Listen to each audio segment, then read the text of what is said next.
درود بر دوستان عزیزم، امیدوارم از هر شهر قشنگ ایران هستید یا از کشورهای مختلف دنیا دارین ویدیوی منو میبینید، حال دلتون عالی باشه. من نازنین هستم و خوش آمدید به کانال سفرهای من. خوشحال میشم همین الان دکمه سابسکرایب رو بزنید و به جمع دوستان من بپیوندید و همینطور دکمه زنگوله کنارش رو تا ویدیوهای بعدی من برای شما نمایش داده بشه. سپاسگزارم از تک تک شما عزیزان. این مرکز خرید شیشه‌ای با فضای سبز منحصر به فرد آن شناخته شده. مرکز خرید اطلس در منطقه 1 تهران با به کار بردن روش معماری سبز و همخوانی ساختمان مجتمع با طبیعت اطراف خود توانسته ظاهر چشم نواز و متفاوت به این پاساژ لوکس ببخشد. مجتمع اطلس مال یکی از مدرن‌ترین و بزرگترین مراکز تجاری و اداری تهرانه که در ضلع جنوبی پارک نیاوران قرار داره. حدود 11,000 متر مربع و از 9 طبقه تشکیل شده که به بخش‌های اداری، تجاری، فودکورت، شهربازی و پارکینگ تقسیم میشه. این پله‌های برقی دقیقاً وارد پارکینگ این مجتمع میشه.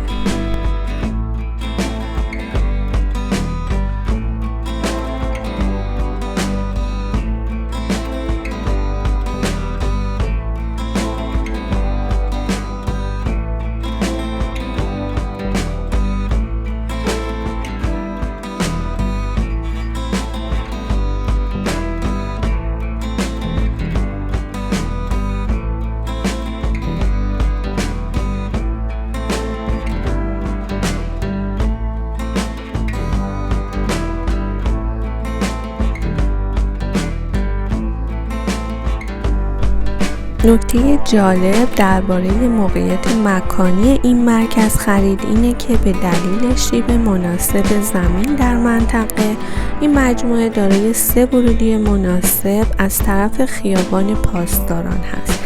هر یک از این ورودی ها به یک طبقه از طبقات تجاری اطلس مال راه دارن. الان این ورودی که ما اومدیم وارد طبقه همکف شده و هایپرمارکت بزرگ هست که میبینیم.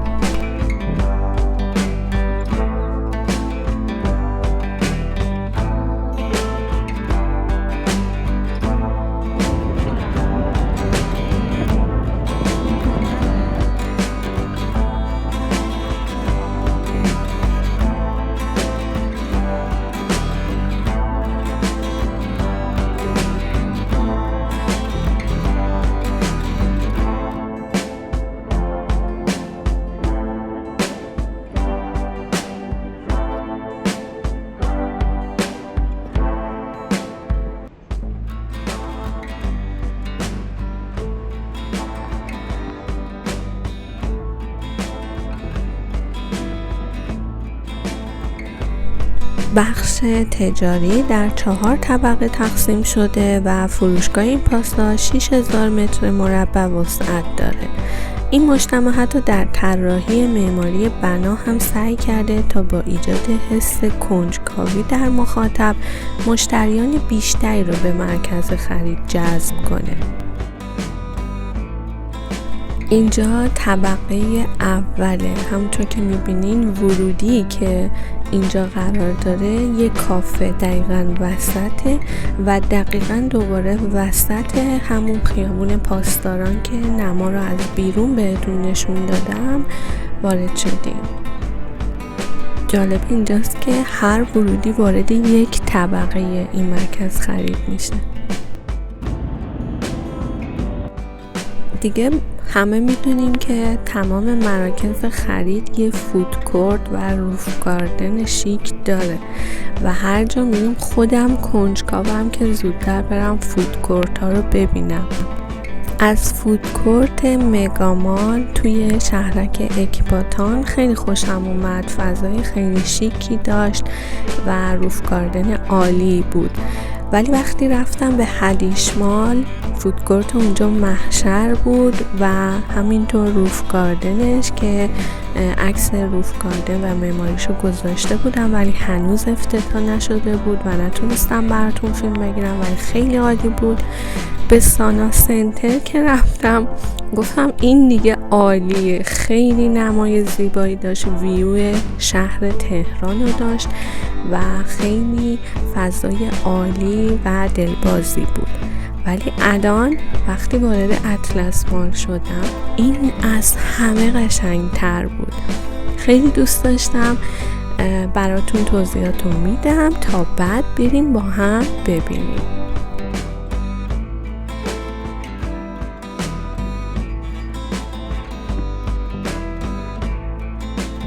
فضای فودکورتی که میریم با هم ببینیم با سقف شیشه‌ای و معماری مدرن داخلی برای بیشتر بازدید کنندگان جذابه.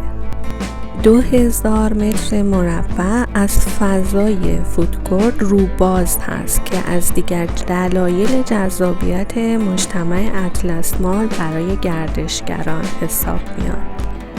17 واحد رستوران مجلل دارد که انواع غذاهای ایرانی، فست فود و غذاهای بین المللی در آنها سرو میشه. اطلس مال با ایجاد باغ بام یا روف گاردن بسیار سرسبز و با نشاط در بالاترین طبقه باعث صرفه‌جویی در مصرف انرژی و عایق‌سازی ساختمان هم شده.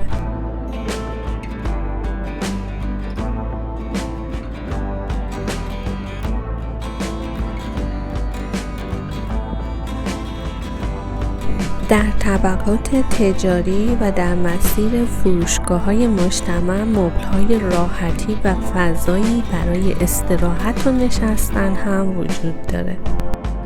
بعضی از دوستان علاقه‌مندن که بدونن قیمت رهن آپارتمان در کنار مراکز خریدی که معرفی میکنم چنده.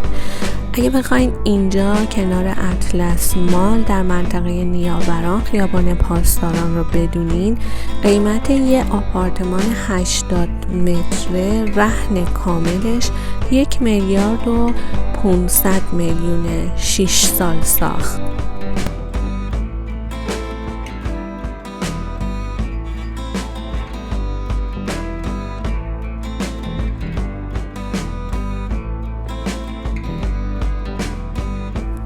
میبینین متراژ فروشگاه ها همه بزرگه و این به نظر من خیلی عالی و جذابه. اینجا یه کافه خیلی شیک بود، سبز و زرد بود، خیلی دوست داشتم.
بریم با هم برای دیدن فودکورت زیبا، بزرگ و روف گاردن شیک و جذاب اطلس مال.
این کافه شیک و جذابم دقیقاً کنار در ورودیه که روبروی پارک نیاورانه.